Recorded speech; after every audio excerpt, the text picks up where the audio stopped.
Hola, muy buenas tardes. Les damos la bienvenida al webinar Definición de Indicadores KRI para esquemas de fraude.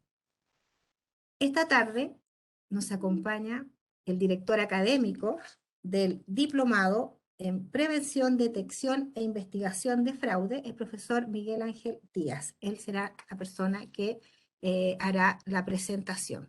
Pero antes de iniciar y pasarlos y dejar con el profesor, quiero dejar unos minutos a mi compañera Juliet González, quien les va a entregar una información que va a ser de interés de todos ustedes. Juliet, por favor. Gracias, Marcela. Buenas tardes a todos, espero se encuentren muy bien. Tal como Marcela les indica, estamos prontos a iniciar nuestro diplomado en Prevención, Detección e Investigación de Fraude. Inicia el próximo lunes 14 de marzo. Es un programa que se compone por 96 horas, con clases los lunes y miércoles de 18:30 a 21:30 horas. Es un programa en formato híbrido, lo cual tendrán clases en vivo a través de la plataforma Webex y se podrán conectar desde cualquier parte, sea Chile, puede ser en el exterior o las personas que se encuentran igualmente en regiones. O contamos con el formato de clases presenciales, las cuales se harán previo agendamiento una vez inicie el programa con la coordinadora académica. ¿Ya? Como nos encontramos pronto a iniciar, estamos con una rebaja de arancel especial. Así que el que se encuentre interesado, voy a dejar todos mis datos e información adjunta en el chat. Igualmente el brochure para que lo puedan revisar. Y cualquier duda o consulta comercial que tengan, me las pueden hacer por esta vía. Muchas gracias a todos. Gracias, Marcela. Muchas gracias, Juliet.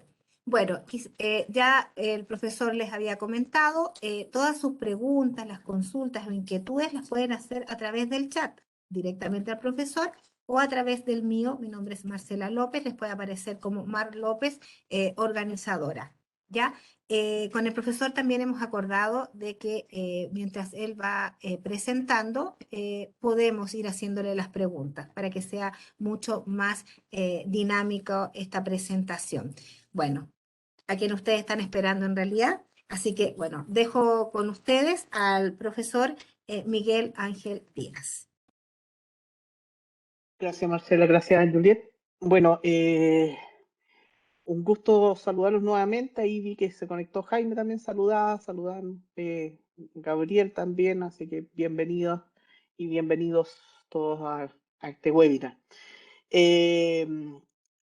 Este webinar lo hacemos por la Universidad de Chile principalmente porque voy a colocar la presentación y me confirma que lo están viendo bien. Voy a poner acá, voy a ver cómo puedo poner esto para que no moleste y voy a poner el chat para estarlos mirando acá. Entonces ahí tengo el chat a un lado y preguntas también voy a tenerla aquí al ladito. Entonces, yo lo voy moviendo esto para que no vaya a molestar la vista. Por favor, me confirman por el chat o Marcelita me confirma. ¿Se ve? Perfecto. Me dice ahí. Se ve perfecto, sí, profesor. Se ve muy bien. Perfecto. Bien, le agradezco mucho. Mauricio, ¿cómo estás? Mauricio Cuturrojo, ahí vi que también comentaba. Perfecto. Entonces, este webinar lo hacemos por la Universidad de Chile y UIA Ejecutivos porque estamos haciendo un programa de este diploma de prevención, detección e investigación de fraude. Lo hicimos, este diploma partió el año 2009, hace harto rato. Se ha mantenido en el tiempo porque no lo hemos asociado a la normativa. Nunca quisimos hacer un diploma relacionado con compliance específico a la ley de responsabilidad penal de la persona jurídica, sino que está enfocado en los esquemas de fraude de la ACFE, de la Asociación de Examinadores de Fraude. Ese es el objetivo principal del diploma y dirigido a la prevención, detección e investigación. ¿Qué es lo que estamos haciendo hoy día y por qué es importante este taller webinar como punto de partida? Todos los diplomas que vamos a tener en la facultad les vamos a incorporar un módulo de Data Analytics. En algún momento vamos a entrar con Data Analytics a todos los diplomas, tanto al diploma de auditoría, al diploma de fraude, a los de riesgo, porque es el camino obvio, ¿cierto?, hacia donde tenemos que avanzar.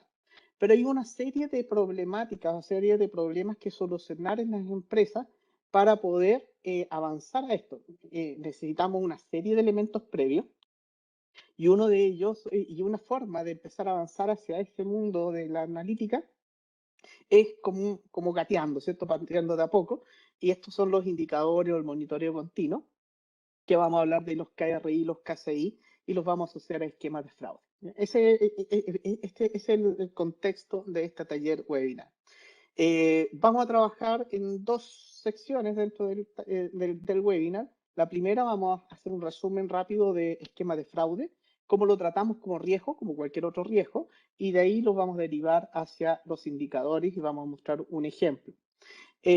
Como tenemos poco tiempo, es una hora solamente, hay muchas cosas que quizás no van a quedar del todo completas o cerradas. Sí les voy a compartir no solamente el video, la presentación, sino que también algunas planillas donde están algunas cosas que les voy a ir mostrando, por ejemplo, la lista de los esquemas con los controles sugeridos y algunos temas relacionados con los indicadores. Entonces, ese es el objetivo. Y por favor, interrúmpanme ahí por el chat en cualquier momento, igual que siempre. Ok, vamos a comenzar. Entonces, no sé si todos han estado familiarizados con el concepto de esquemas de fraude, porque los esquemas de fraude es una clasificación que hace la Asociación Internacional de Examinadores de Fraude, la ACFE, ¿cierto? Donde analiza los patrones de comportamiento, los patrones de conducta ante situaciones irregulares en distintas empresas a nivel global, ¿no? Esa estructura ha permitido determinar cuáles son los patrones comunes, los esquemas comunes, la forma de comportamiento común ante fraudes o abusos profesionales. ¿A qué se refiere fraude y abuso profesional? Aquellos actos, ¿cierto?, que realiza una persona en su desempeño habitual de sus funciones dentro de una compañía, ¿no? Aquí no estamos hablando de los fraudes corporativos que hace una empresa en su conjunto, sino que personas o grupos de personas de la organización que actúan en contra de los intereses de la empresa o a veces para favorecerla. Por ejemplo, un soborno a un funcionario público para obtener un permiso, eso beneficia a la empresa, pero es un acto fraudulento, ¿cierto?, que cae dentro del ámbito de la corrupción. Los esquemas de fraude se dividen, ¿cierto?, en tres grandes grupos: la corrupción general, los sobornos, conflictos de interés, etcétera, la apropiación indebida de activos o de bienes, donde puede ser en efectivo o no efectivo, en especie, y las cuentas fraudulentas o la manipulación de estados financieros, los reportes fraudulentos, que es el otro grupo. Aquí están todos los esquemas de fraude. Después esto se lo voy a entregar en una planilla Excel donde está, ahí les voy a mostrar cómo lo utilizamos. Entonces, los esquemas de fraude corresponden a patrones comunes identificados en conductas fraudulentas. El objetivo de tener estos esquemas principalmente es obtener lineamientos para la prevención, detección e investigación efectiva. O sea, una persona que está encargada de prevenir fraude, de investigar fraude, debería conocer los esquemas de fraude en detalle para poder detectar ciertas situaciones que puedan anticipar o detectar oportunamente las que está ocurriendo algo y tener algunos lineamientos generales para realizar esa investigación. Y también para tener los controles adecuados que permitan prevenir la ocurrencia de estos fraudes dentro de la compañía. Cada uno de estos esquemas, ¿cierto?, uno los debería tener identificado o asociado en los distintos procesos de negocio. Uno de los trabajos más básicos es partir por la lista de procesos de la compañía y determinar proceso por proceso dónde puede o qué esquema de fraude podría ocurrir en cada uno de ellos. Eso nos permite definir una serie de medidas de control, ¿cierto? Y también banderas rojas, red flags, ¿cierto?, que nos permitan detectar oportunamente cualquier conducta que parezca irregular para ir a investigar eso, para dirigir nuestra atención. El riesgo de fraude, y aquí siempre hay un tema, y yo ahí les voy a empezar a pasar muy pronto, voy a empezar aparte de los webinars, estoy haciendo algunas cosas para ir entregando material y contenido a todos ustedes que siempre me acompañan ahí, no dejan que me aburra con los webinars, siempre me acompañan. Y les voy a pasar unos diálogos, que he ido recogiendo diálogos desde que hago consultoría, desde que trabajo en empresa, diálogos con profesionales donde se plantean dudas, y dudas que todo el mundo tiene. Por ejemplo, ¿el fraude es un riesgo estratégico o operacional? Y ahí empieza una discusión, yo creo que es estratégico, yo creo que es operacional. Y para poder responder la pregunta, nosotros ya hemos tenido webinars de riesgo estratégico y de clasificación de riesgo.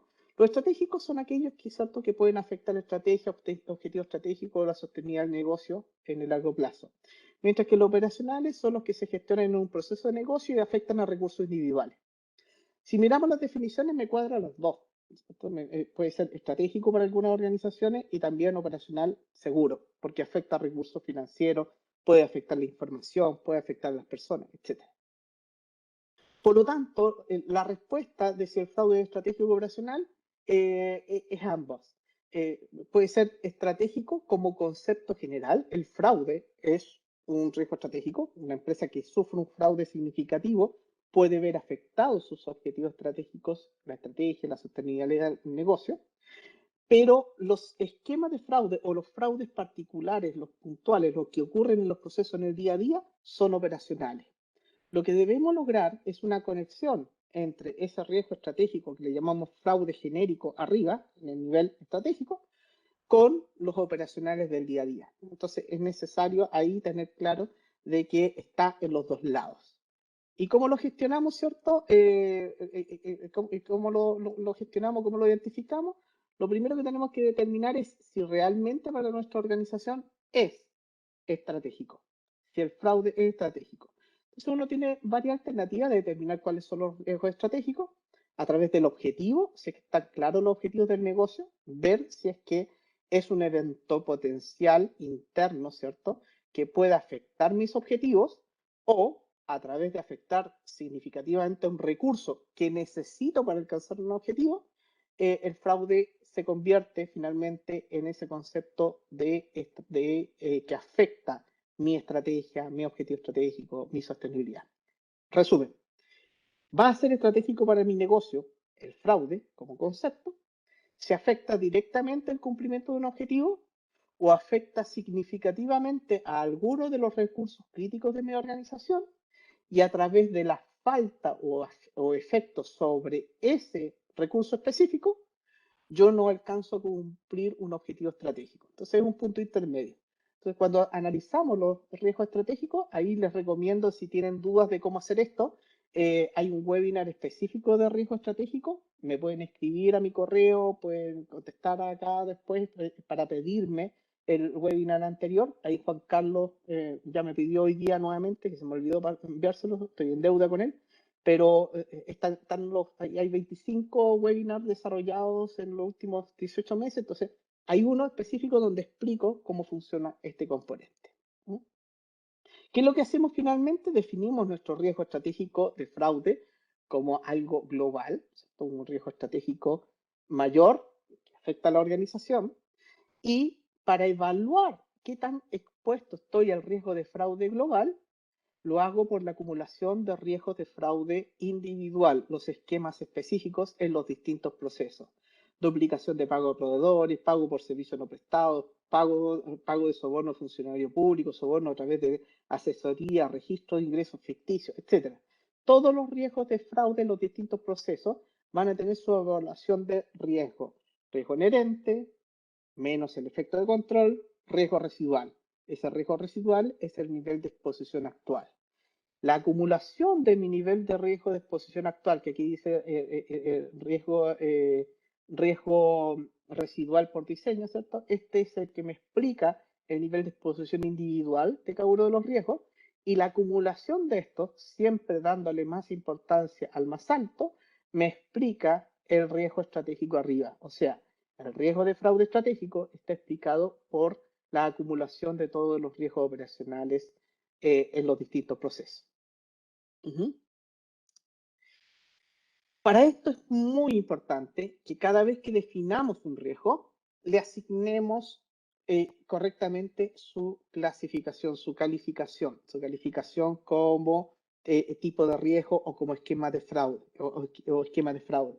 Si tenemos un riesgo operacional y lo identificamos, por ejemplo, en el proceso de remuneraciones, y hemos identificado un riesgo como el pago de horas extras no realizadas, yo debería ir al esquema de fraude, donde voy a ir a ver apropiación indebida de activos, me voy a efectivo, ¿cierto? Donde tengo efectivo y tengo el pago de compensaciones en exceso, compensaciones, el esquema de compensaciones, estaría ahí el pago de horas extras sobrevaluadas o no realizadas. Entonces, al asociar el esquema de fraude, yo después voy a conectar con cuáles son las medidas sugeridas para cada una de ellas. Entonces, tenemos que tener ahora tres conceptos. Primero, riesgo estratégico de fraude global, arriba, ¿cierto? En el máximo nivel. Eso se va a explicar por todos los riesgos de fraude que identifique dentro de los distintos procesos de mi negocio y cada uno de ellos los voy asociando a un esquema de fraude. Ya les voy a explicar por qué es tan importante esto. Recuerden que la metodología que nosotros seguimos y la metodología que yo enseño y la metodología que uso está basada mucho en COSO-RM, pero modificada, ¿cierto?, para que pueda funcionar bien.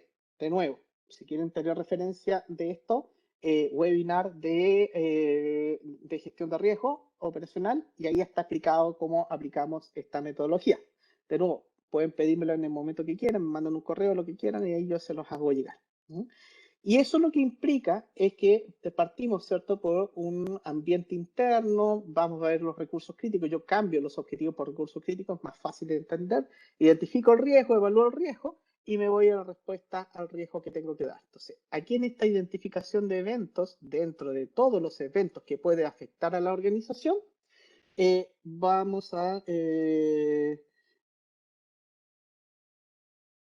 Perfecto. Ahí me están avisando algunos mensajitos que estaba viendo que estaba funcionando bien. Ahí me están avisando. Perfecto.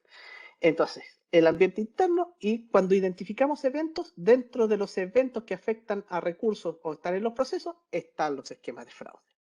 Evaluamos el riesgo inherente, vemos si es que el riesgo es sobre verde, o sea, está sobre el nivel tolerable, y aplicamos respuesta al riesgo. ¿Y cómo respondemos al riesgo? Con controles. A nivel de ambiente interno tenemos las políticas, procedimientos y todas las definiciones, ¿cierto? Y esas definiciones van a estar, van a permitir o van a contener a las actividades de control específicas, las preventivas y las detectivas, las manuales y automáticas. Fíjense que yo no ocupo correctivo, ocupo solamente preventivo y detectivo, porque el detectivo debe incorporar la corrección. Si detecto algo y no lo corrijo, no estoy mitigando el riesgo. Si trato de corregir algo que no he detectado, no funciona. Entonces, siempre detectivo correctivo, puntitos. ¿Ya? Ahí me preguntan si es que vamos a compartir el video y la PPT. Sí, tanto el video como la presentación y unas planillas que les voy a mostrar en unos minutos. Se lo va a hacer llegar educación ejecutiva o ejecutivos. Entonces, lo que vamos a partir para poder aplicar todo esto, porque hasta el momento son solo definiciones, ahí estoy viendo que ya por el chat están poniendo algunos correos. Sí, le voy a pedir a Marcelita ahí que me vaya registrando los correos para ir, para que no se me vayan a pasar cuando salgamos, que se me queden los correos perdidos por ahí. En todo caso, para que tengan en cuenta mi correo de la facultad, se los voy a poner aquí. También si es que alguien después quisiera pedir algo, pueden contactarse con Juliet, que está ahí en el chat, ¿cierto? Juliet. Y también me lo pueden pedir a mí directamente ahí, después les voy a subir mi correo electrónico, pero con Juliet pueden contactarse sin ningún problema también. No, y yo, profesor, también estoy tomando nota y después se los hago llegar también a ustedes los correos que ellos están registrando ahora a través del chat. Gracias, Marcelina. Entonces, lo que vamos a tener es una planillita Excel donde yo voy a tomar todos los esquemas de fraude y de la lectura del manual del examinador de fraude aparecen algunos controles o actividades de control sugeridas. No todas son adaptables a mi negocio, ¿cierto? Pero me permiten entregar una pequeña visión o una visión general de cuáles son las actividades de control que yo esperaría para cada uno de los esquemas de fraude. Entonces, por eso era importante, era muy importante que cuando identifiquen un riesgo operacional, lo asocien al esquema, para que a través del esquema puedan buscar finalmente cuál es la actividad de control que podría servirles podría servir finalmente de mitigación del riesgo. Ya, ahí Katy dice que no ve el chat desde el celular, pero sí ve QA. Yo voy a tomar nota aquí de su correo, Katy. ¿Ok? Ok, entonces, ¿qué es lo que vamos a hacer con esto? Yo voy esto es un ejemplo. En grandes licitaciones, por ejemplo, un proceso de licitación, esto es un proceso simplificado, un diagrama simplificado donde yo tengo una necesidad de comprar productos para mi empresa, ¿cierto? Estoy leyendo el chat y me había quedado un problema. Están dejando el correo. Creo que no hay ninguna pregunta que está. Voy a estar en mi correo. Ya, son todos correos. Entonces, vamos a tener nuestro diagrama de flujo para el proceso, donde tenemos una necesidad, se aprueba la necesidad, ¿cierto? Sí, es necesario este producto, este servicio, y salimos a buscar, vamos a buscar un proveedor, ¿ya? Y para ese proveedor, finalmente, vamos a preparar las bases técnicas de licitación. Esas bases de licitación, ¿cierto? Van a pasar por un proceso de aprobación legal de quienes estimen conveniente, ¿cierto? Del mismo dueño del proceso que está solicitando. Se van a publicar estas bases, se van a recibir la oferta, se van a revisar y se van a calificar. Se va a adjudicar, ¿cierto? Si se adjudica, perfecto. Si no, vuelve atrás a la publicación y se formaliza, ¿ya?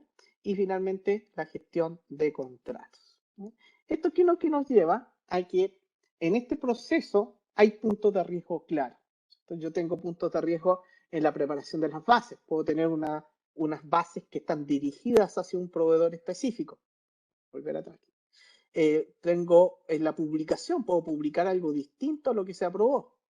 Tengo en la recepción de ofertas, puedo abrir una oferta previa, ¿cierto? Antes que que lleguen el resto para influenciar resultados.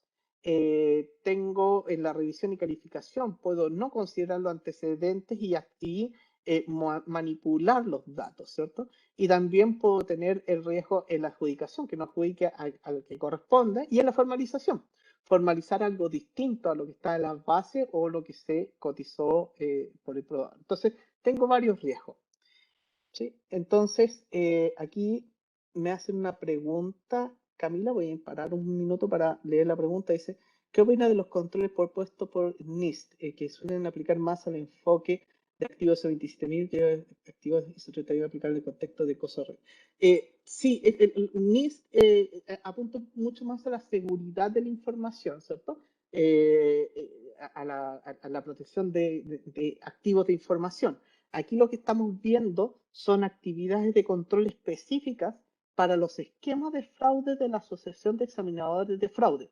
Los NIST me parecen bien, pero siempre hay que adaptarse. Todos los estándares, y eso es uno de mis mayores problemas con los estándares y con las normativas. Yo fui director primero de ISACA, fui director después del Instituto de Auditor Interno, y siempre mi conflicto mental con los estándares es que son, primero, genéricos, me dicen el qué, no me dicen el cómo, y las definiciones de control son genéricas, no siempre van a funcionar perfecto para mi empresa. Entonces, lo que tenemos que tener una combinación. Lo que me entrega NIST, lo que me entrega ACFE, lo que me entregan todos los estándares son lineamientos generales. Yo tengo que hacer el trabajo detallado de cómo convertir eso a la cultura organizacional, a mi proceso específico, a los recursos que tengo, porque a veces me dicen automatizar tal cosa, pero no tengo capacidad para automatizar. Entonces, siempre todos los estándares son lineamientos generales que yo como profesional, con mi experiencia y conocimiento, debería adaptar a la realidad de mi negocio. Si me pregunta qué opino, funcionan con la salvedad esa. tener en cuenta de que necesitamos adaptarlo a la realidad de cada uno de los negocios. ¿Ok? Entonces, en este punto puse algunos. Aquí puedo tener sobornos pasivos o sobornos activos. Principalmente aquí soborno pasivo, donde puedo recibir un pago, ya sea para dirigir la base, para filtrar información confidencial del proceso de licitación, para manipular la revisión y calificación de las ofertas, o para incluir algo en los contratos que no beneficia a la organización.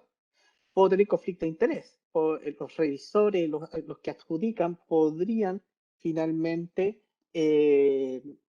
¿cómo se llama? Quienes participan, ¿cierto?, del proceso, podrían finalmente tener un conflicto de interés con alguno de los participantes, y eso que hay que prevenirlo. Con proveedor ficticio, que uno de los proveedores ficticios simplemente es un palo blanco, entre comillas, dentro del proceso, que sean compras personales, proveedor no cómplice, son todos los esquemas que están de la ACFE, generar gastos ficticios, etc. Hay varias alternativas potenciales. Y fuera de la ACFE, ¿cierto? Si nos vamos un poquito al modelo de prevención de delitos, aquí podría haber lavado activo y financiamiento del terrorismo, uno de los proveedores que participa en la licitación y finalmente se adjudica, puede tener, estar involucrado en lavado activo y financiamiento terrorismo. ¿Ya? Ahí tenemos algunas alternativas.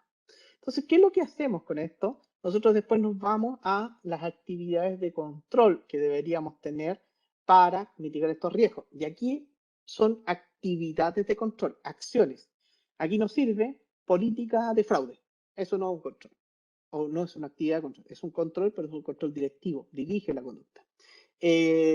Formación de ética de los profesionales. Tampoco es una actividad de control. Es un lineamiento. Procedimiento de compra. Tampoco es una actividad de control. De nuevo, son controles directivos. ¿Ya?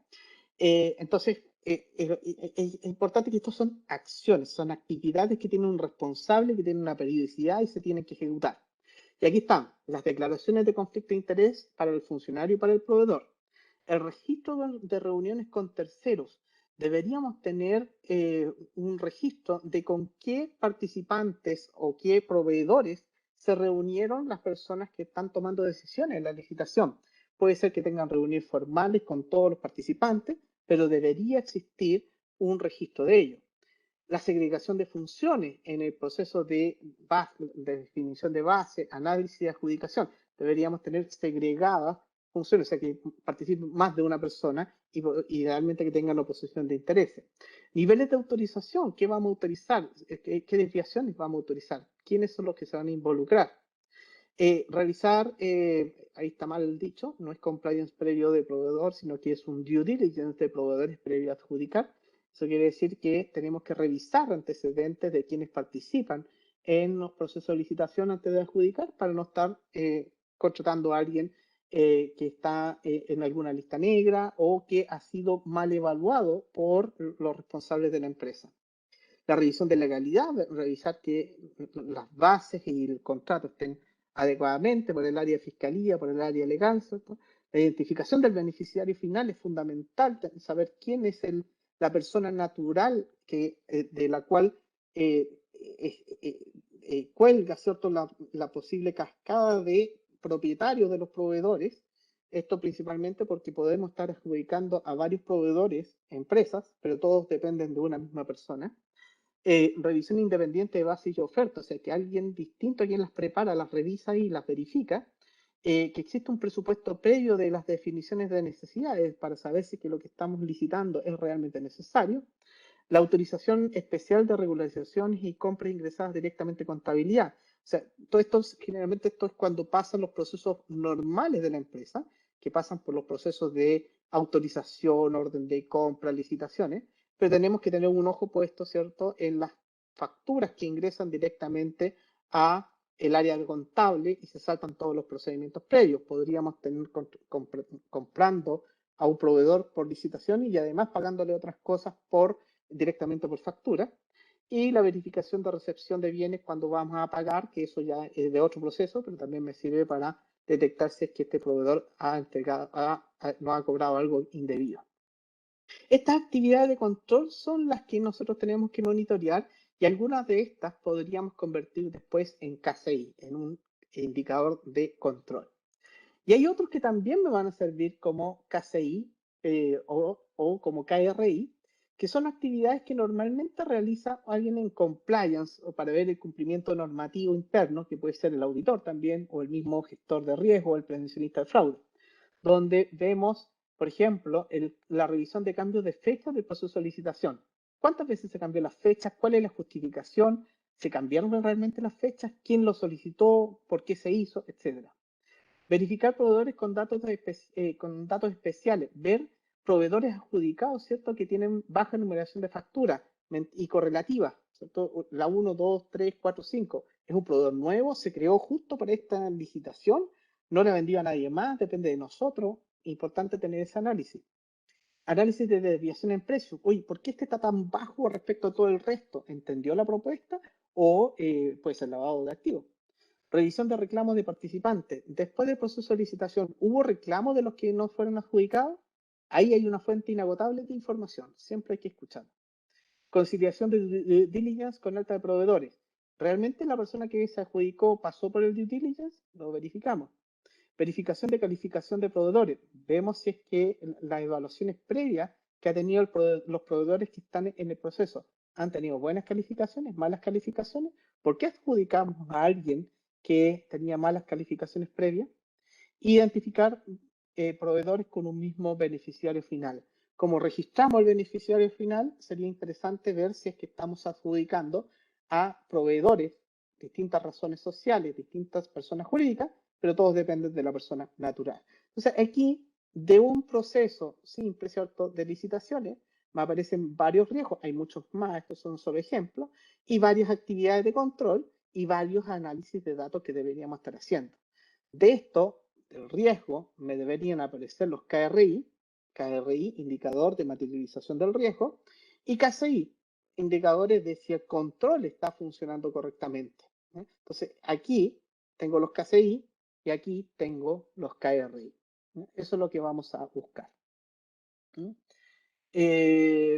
Daniel pregunta, hola Daniel, sobre el tema de conflicto de interés, ¿deberíamos quedarnos solo con la declaración o según tu experiencia hay algo más efectivo?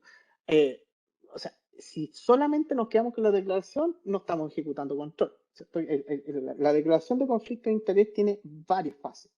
La primera fase es solicitar la declaración de conflicto de interés tanto al empleado como a los proveedores. Primero. Eso debería quedar en una base de datos, no en un papel, no en un documento que se guarda en una carpeta, no me sirve de nada. Yo tengo que tener un registro, ¿cierto? Para si la persona contestó que sí o que no. Si contestó que sí, ¿con quién? Y hacer cruces. Si una persona declaró conflicto de interés con un proveedor y el proveedor no lo declaró, preguntarse por qué el proveedor lo ocultó, o se lo olvidó, o no se dio cuenta, etc. Primera fase. Segunda fase, cuando hay tomas de decisiones. La toma de decisiones, alguien va a tomar una decisión. Yo lo que voy a hacer es, las personas que están en la comisión de adjudicación, ¿han declarado conflicto de interés con proveedores o competidores de las personas que tienen conflicto de interés? Y ahí deberíamos preguntarnos por qué no nos dio la alerta y poder hacer cuarentenas, entre comillas, o sacar a la persona de esa toma de decisiones.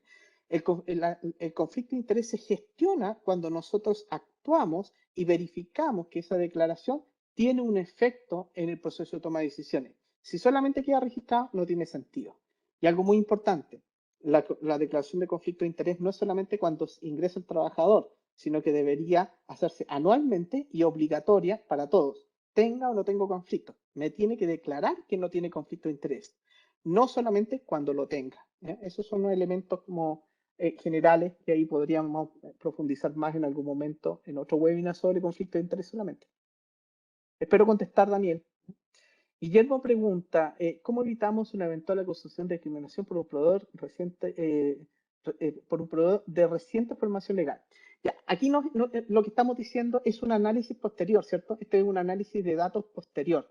No es que estamos descartando, ¿cierto?, a este proveedor, sino que lo que hacemos es una alerta, es un indicador que yo considero para fijar la atención. Recuerden que en el fraude el gran problema es que tenemos un tsunami de datos.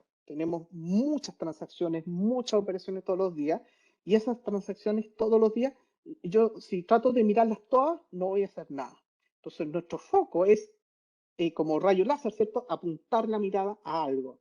Lo que hacen estos indicadores, estos KRI o banderas rojas, ¿cierto?, que se automatizan, es darme foco. Dice, uy, ¿por qué tenemos un proveedor de baja numeración? No es que lo vamos a sacar del proceso, le vamos a poner ojo como auditor, como encargado de compliance. Veamos quién es un ex trabajador, todo el mundo sabe, está comunicado, sabemos que estamos trabajando con él, no hay otro proveedor en el mercado, los precios son competitivos, los productos realmente están llegando, o sea, rayo láser, nos focalizamos. No es que lo vamos a descartar por ese elemento. Solamente lo podríamos descartar si es que en las bases, nosotros le pedimos un periodo, por ejemplo, si la base de licitación dicen que debe tener, es relevante la antigüedad o la experiencia de la empresa, y nos contesta que tiene 20 años de experiencia en el rubro y después nos muestra las facturas correlativas bajas, es una llamada de atención de que algo pasó ahí en el proceso de adjudicación. Ricardo me pregunta, ¿qué consideraciones previas deberíamos tener para identificar a los beneficiarios finales? ¿Cuál sería la mejor práctica para ver si es viable su contratación? Aquí de nuevo, es el registrar, el solicitarle al proveedor que identifique el beneficiario final o tener un sistema como Equifax, ¿cierto?, donde yo pueda llegar al beneficiario final. Esto es un antecedente relevante para poder hacer nuestros análisis de datos.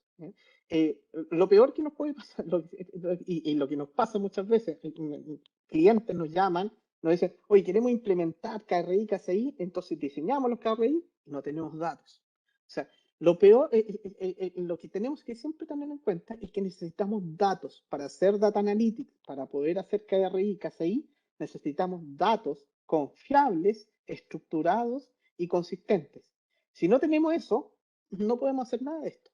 Por lo tanto, el registrar el beneficiario final, en este momento, en el momento de actividad de control, no hacemos nada, simplemente lo registramos para poder después hacer nuestros indicadores que nos permiten, dice, ¿sabes qué? La empresa, si bien tenemos muchos proveedores de este producto, todos tienen una única cabeza.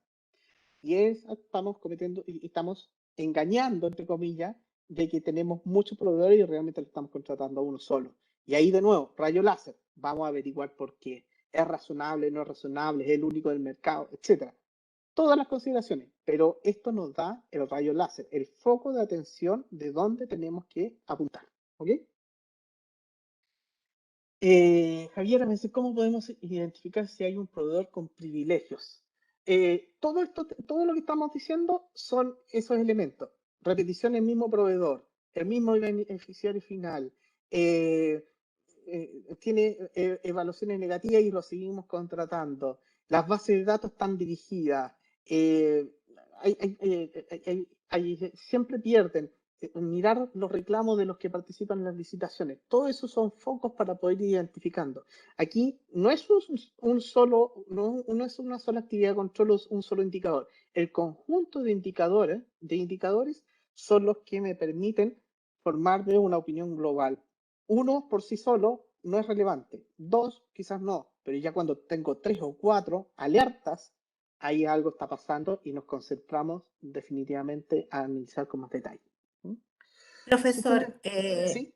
disculpe, Simón Toledo dice, hola Miguel, consulta, ¿qué ocurre con la custodia de la información de la licitación? Perfecto. Ya. Aquí hay dos elementos con respecto a eso. Gracias, Marcela. Las bases, lo ideal es tener un sistema que nos permita hacer análisis de datos. La información debería quedar en un área independiente de quienes participan en las adjudicaciones. Generalmente he tenido problemas al investigar casos de fraude anteriores porque queda en el área de abastecimiento.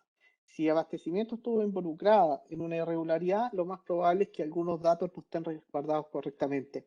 Normalmente hay comisiones que lo hacen, pero siempre queda en manos del área que adjudicó o que participó en la adjudicación. Desde mi punto de vista, deberíamos tener custodiado, ya sea en el área de compliance, en el área de riesgo, en una segunda línea, ¿cierto? el respaldo de información y o lo ideal es tener un software que haga esto si es que es algo recurrente e importante para la compañía. ¿Okay? Mervin Perfecto. pregunta. Gracias, Marcelita. Profesor, Sí, tengo otra también, de Sandra Carvajal. Dice, un ejemplo de KRI relacionado a conflicto de interés, por favor. ya, voy a llegar en un minuto. Tome nota ahí para que no se me vaya a pasar. La tengo para otro esquema, pero podemos ver allí. Deme un segundo y llegamos a eso. Tengo aquí una pregunta de Mervin y me voy a esa. ¿Existe una definición para iniciar para construir esquemas de fraude? ¿Cómo se deben identificar los procesos que sean susceptibles de esquematizar? Perfecto. Mervin, todos los procesos deben ser esquematizados. Todos los procesos tienen esquemas de fraude. Salvo los procesos que son de control, todos están expuestos a algún tipo de riesgo de fraude. Por lo tanto, deberíamos tomar todos los procesos y cruzarlos con todos los esquemas y ver dónde es más relevante.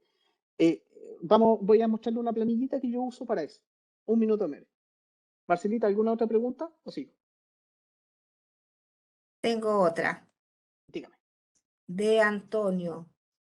Por favor, ¿podría agregar en la información el modelo de cómo se disgrega el riesgo estratégico a los riesgos operacionales y finalmente se consolidan?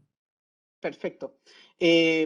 Yo utilizo una fórmula bien sencilla. 70% para el máximo riesgo operacional más el 30% del promedio de los riesgos operacionales de fraude acumulado al riesgo estratégico. ¿Cómo se hace? Por favor, recuérdeme enviarle el webinar de riesgo estratégico. En el webinar de riesgo estratégico explico en detalle cómo identificar el riesgo estratégico, cómo evaluar el riesgo estratégico interno por acumulación de riesgos operacionales, cómo evaluar el riesgo estratégico externo, cómo conectarlo con los riesgos operacionales y cómo reportar y cómo hacer las comparativas. Ahí está todo explicado en algunos momentos. Katy dice, ¿alguna bibliografía que contemple los controles a los procesos? Mira, yo uso el esquema, el manual de examinador de fraude como base para todo. Ricardo, Katy, sí, bibliografía contempla los controles a los procesos específicos. El manual de examinador de fraude sirve. Vea el webinar de fraude que los pídame también, Katy, por favor. Les voy a pasar todos los webinars y les voy a marcar ahí los números de los que permiten focalizar. Los webinars se van acumulando, entonces como tenemos una hora, trato de abarcar lo más posible. Pero ese punto que usted me pide, Katy, está en ese esquema. Ricardo me pregunta, ¿qué software recomiendas para centralizar compliance? Ya tengo conflicto de interés para responderle a Ricardo. ¿Qué software recomiendas para centralizar temas de compliance? Yo le digo que tengo conflicto de interés porque yo tengo mi propio software. Pero si quiere analizarlo después, mándeme un correo y yo le muestro qué es lo que tengo, si es que es lo que necesita, si no es lo que necesita, yo le recomiendo otro.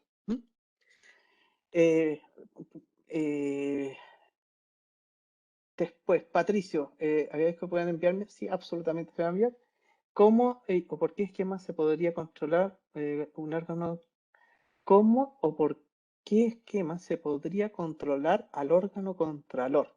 Bueno, el riesgo el área de auditoría, los procesos de auditoría o de riesgo o prevención de fraude están expuestos a riesgo de fraude, principalmente soborno pasivo, para que se queden callados, ¿cierto?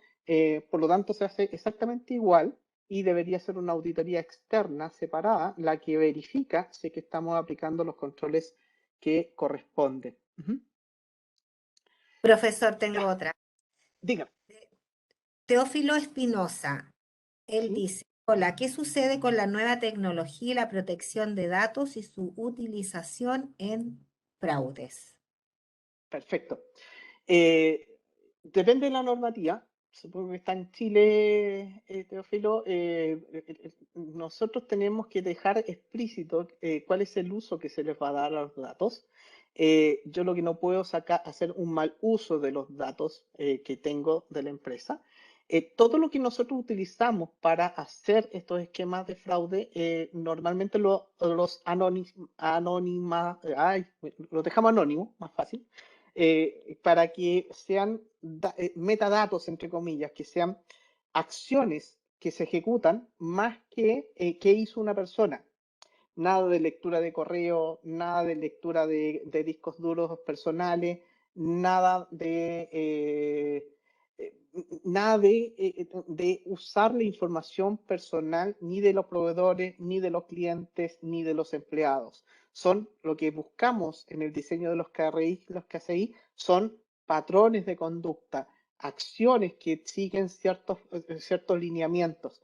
Por lo tanto, esto no se ve afectado por los cambios en privacidad de datos. De todas formas, siempre hay que tener asesoría legal cuando tengamos dudas, ¿cierto? Siempre ir a preguntar a un experto legal si es que estamos infringiendo algo. Por ejemplo, si queremos transparentar algo, publicar algo, tenemos que tener muy en cuenta si es que dentro de la información que vamos a publicar o que vamos a poner a disposición de un tercero, un proveedor que va a revisar antecedentes o que me va a ayudar a investigar o que me va a ayudar a analizar, si yo puedo traspasar los datos y si en ello no estoy infringiendo alguna norma.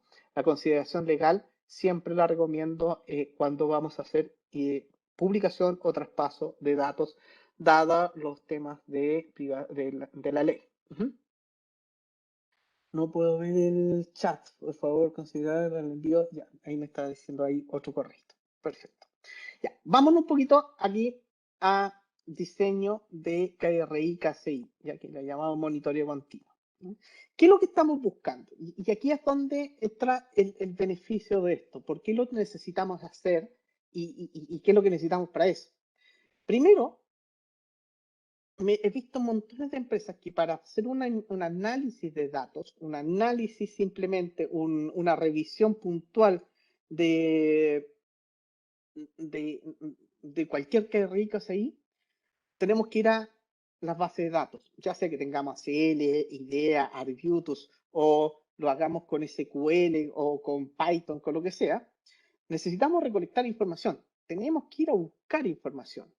Y están en las bases de datos, están dispersas, y nos dedicamos mucho tiempo a ir a buscar los datos, a ordenar los datos, descargar, verificar que estén bien, vemos si es que los campos son correctos, si no hay un campo duplicado, etcétera, ¿cierto?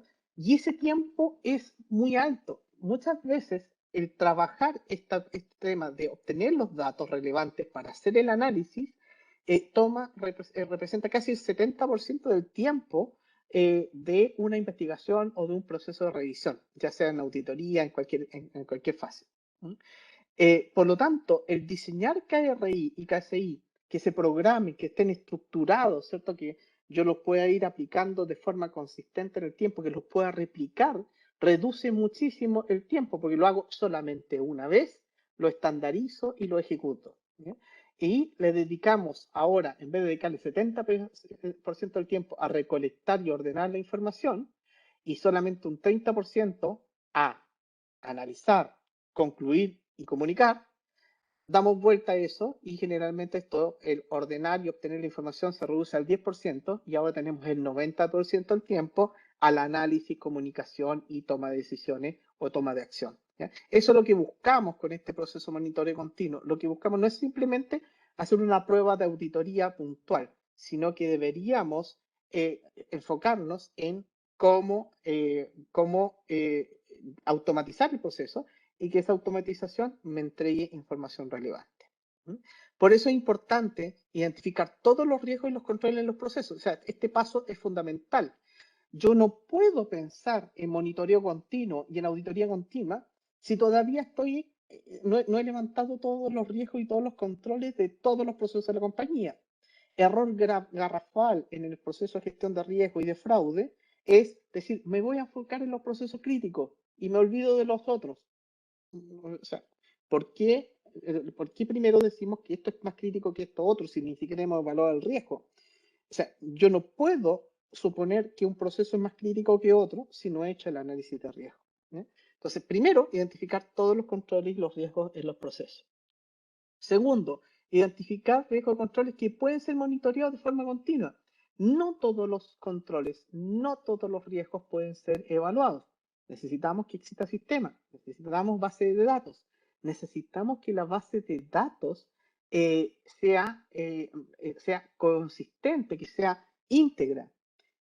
Muchas veces nos pasa, llegamos a un cliente y diseñamos un excelente KRI, un excelente KCI, generamos por sistema y el campo que tenía que tener el valor, el precio de venta, no tiene validación. Por lo tanto, tengo letras, tengo números, tengo códigos, etcétera. Y cuando corro después el KRI o el KCI, me entrego cualquier cosa. Entonces, muy importante saber dónde puedo monitorear continuamente y dónde no.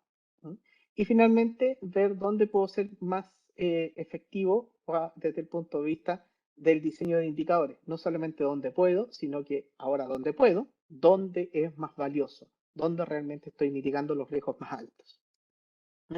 Y esto es importante, que tiene que estar integrado con mi sistema de gestión de riesgo. No puede ser que tenga monitoreo continuo por allá, gestión de riesgo por acá, auditoría interna por allá, compliance por acá. Todo es un sistema integrado de riesgo, donde, por ejemplo, en el proceso de efectividad, la verificación de efectividad del control, que se hace en auditoría interna, ¿cierto? Se puede reemplazar con KCI para hacer más eficiente el proceso de auditoría, y las pruebas sustantivas para verificar la materialización del riesgo pueden ser los KRI. Por lo tanto, auditoría puede ayudar mucho en el proceso de sus pruebas, las pruebas que ejecuta, en registrar cómo lo hacen paso a paso y analizar la posibilidad de convertir esa prueba sustantiva o esa prueba de cumplimiento en KRI o KCI. La prueba sustantiva está asociada a un KRI porque la prueba sustantiva busca determinar si se ha materializado el riesgo, y el KCI, que es la prueba de control, está relacionado con la efectividad, la prueba de cumplimiento, para ver si el control es efectivo. Entonces, las mismas pruebas que aplica auditoría interna después se pueden convertir en indicadores fácilmente.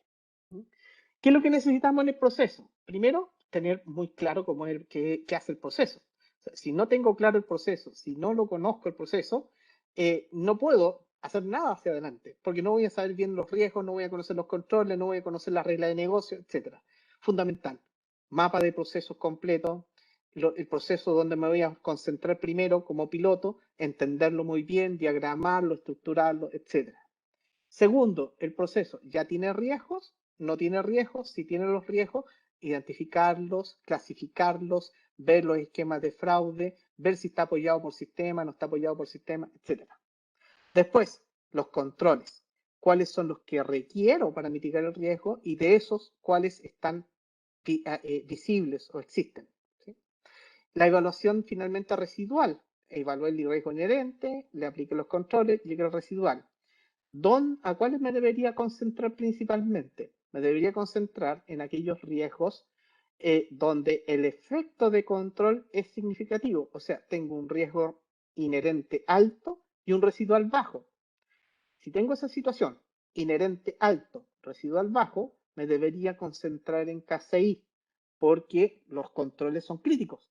Si no están los controles, tengo un riesgo muy alto.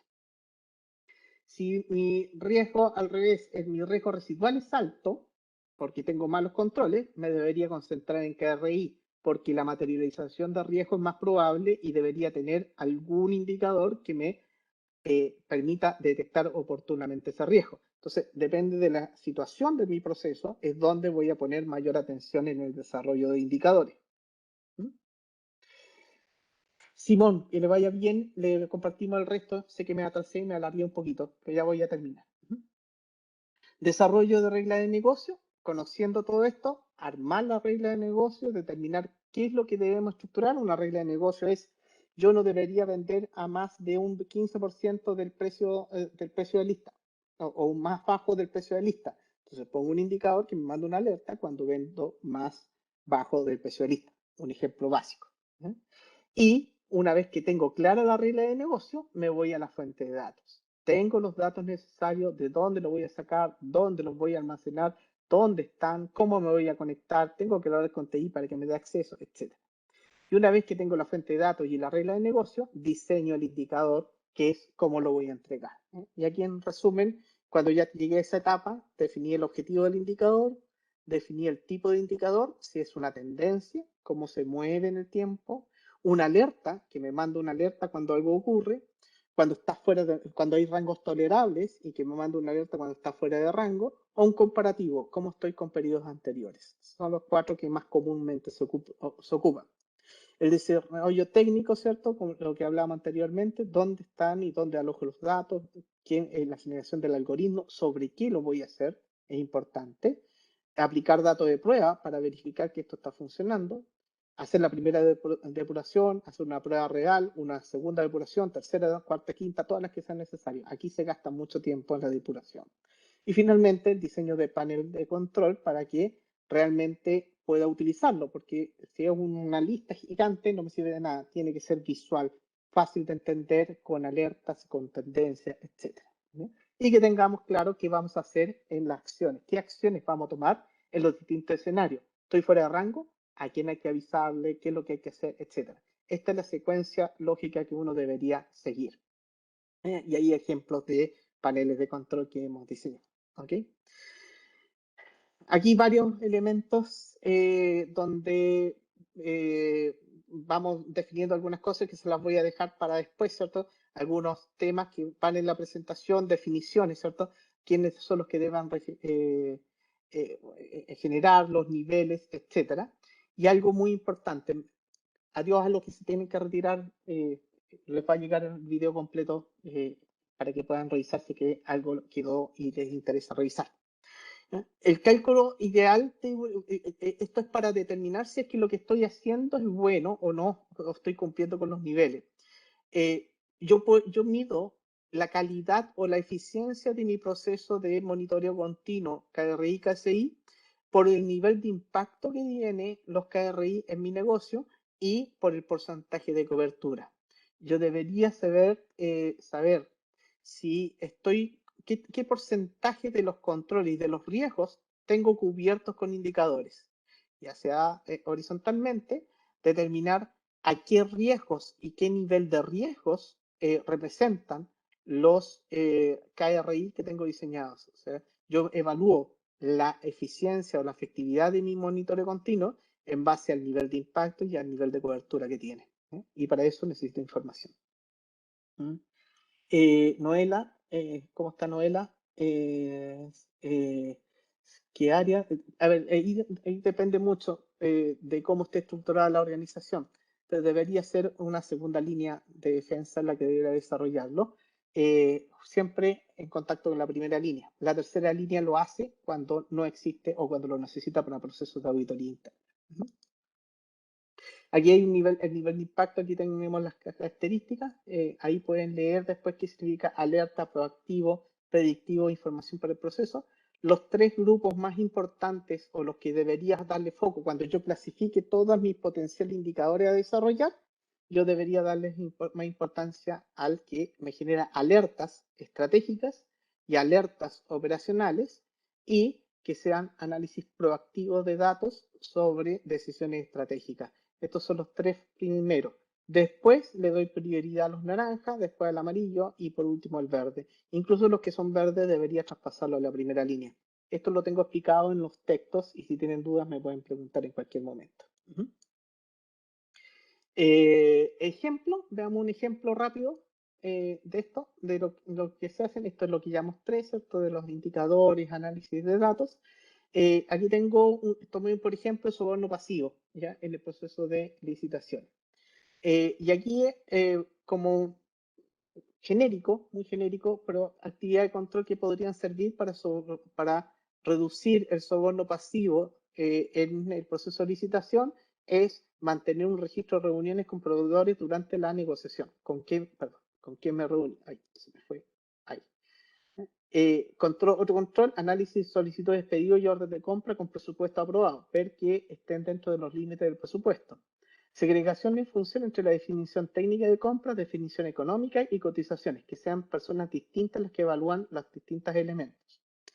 Niveles de autorización de compra con al menos 2 niveles de autorización, necesidad de compra aprobada por la jefatura y la recepción de ofertas cerradas en los plazos previamente establecidos, aperturas por comisión evaluadora. Eso es como muy general.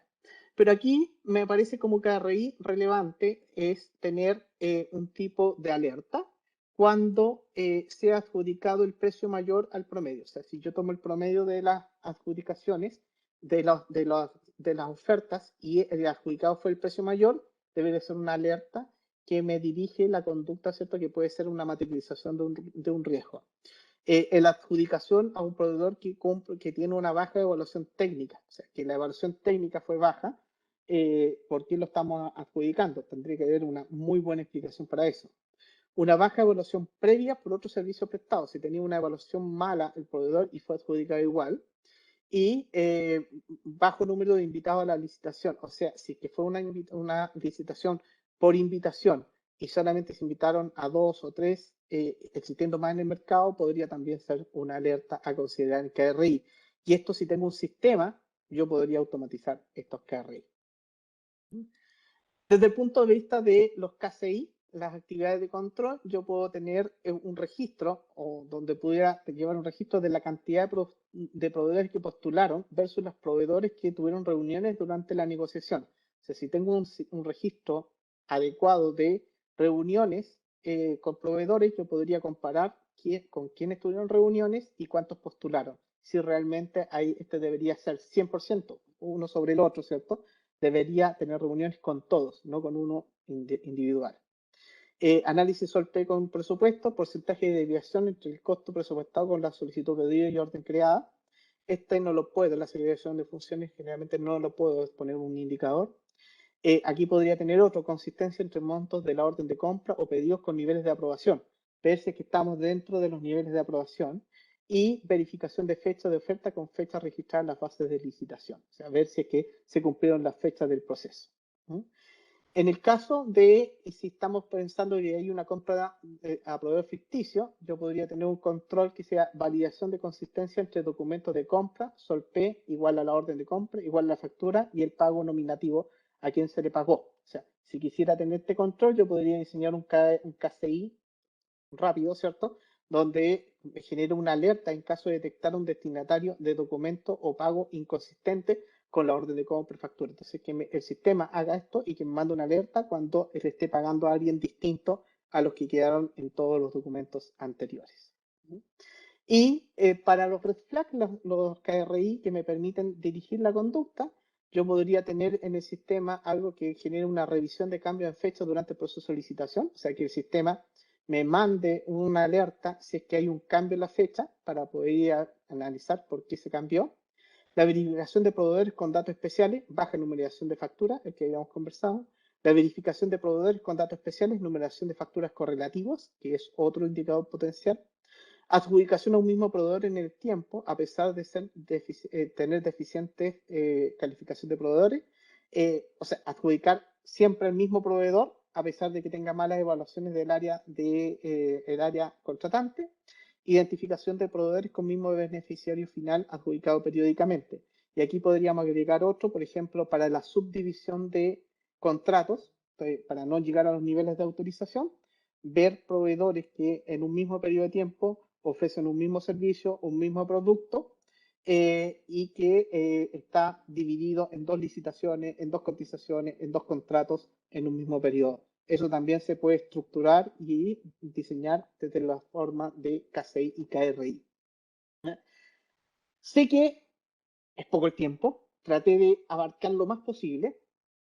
Como siempre, tenga la confianza de contactarme o contactarnos, ¿cierto? Si tienen dudas específicas. Si algunos se entusiasman con el diploma en detección, prevención e investigación de fraude, donde vemos esto en detalle, hay un módulo de esquema de fraude, hay un módulo de control, estamos incorporando un taller de KRI, KCI para el monitoreo continuo de fraude. Si se entusiasman, nos vemos después. Si no, tienen mi correo, ya tienen ahí los antecedentes y nos ponen, se ponen en contacto y podemos resolver. Y a los que mandaron su correo les voy a enviar los webinars anteriores también para que puedan tener ahí la referencia a los distintos componentes que tiene el riesgo de fraude, los riesgos estratégicos, operacionales, los controles, actividad de control, etcétera, etcétera. En muchos temas. Eso. Sorry que fue muy largo. No, profesor, se pasó. Realmente le queremos agradecer la presentación de esta tarde. Bueno, también le queremos agradecer a todas las personas que estuvieron conectadas, que fueron muchísimas. Y sí, efectivamente, profesor, muchos yo anoté los correos, así que les van a hacer llegar el webinar de hoy día y el profesor también a aquellas personas que han solicitado los webinars, dos anteriores, hablan ellos, que yo tengo anotados cuáles son los temas, también se los van a hacer llegar a sus correos electrónicos. Así que algunos, si no colocó su correo, no se preocupen porque nosotros les tenemos los correos a todos ustedes cuando se inscribieron, así que se los vamos a hacer llegar junto con la grabación. Profesor, muchas gracias. Juliet, muchas gracias por acompañarnos y a todos ustedes, muy buenas tardes. Los esperamos en futuras Buen- actividades de educación ejecutiva. Buenas tardes. Les voy a hacer llegar también estos documentos, ya para que tengan ahí los esquemas de fraude, las recomendaciones y todo lo que acompaña al webinar, como siempre. Todas las planillas y cómo se estructuran los procesos con respecto al esquema, los que les había comentado. Un ejemplo de proceso con sus esquemas asociados para tener la integridad. Así que ahí, por favor, contáctense con Juliet y ella les va a hacer llegar también. Si es que hay algo que falta, lo pueden hablar con ella. Exacto. Buenas tardes a todos, muchas gracias. Gracias. Eso, buenas tardes.